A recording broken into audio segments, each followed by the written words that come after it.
Aminadong nagdadalawang isip si Dingdong Dantes kung sasagutin ba muli niya ang mga espekulasyon noon na nabuntis niya ang GMA actress na si Lindsay De Vera.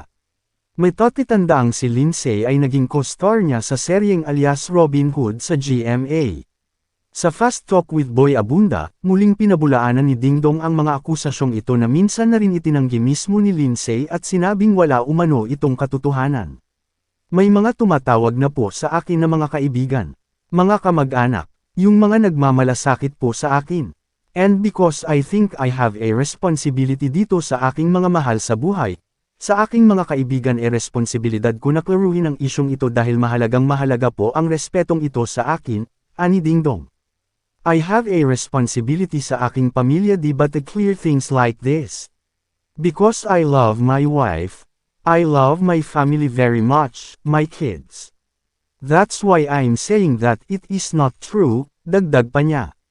Si Jose Sixto Rafael Gonzalez Dantes III o mas kilala bilang Dingdong Dantes ay isang Filipino actor, television presenter, dancer, commercial model at film producer.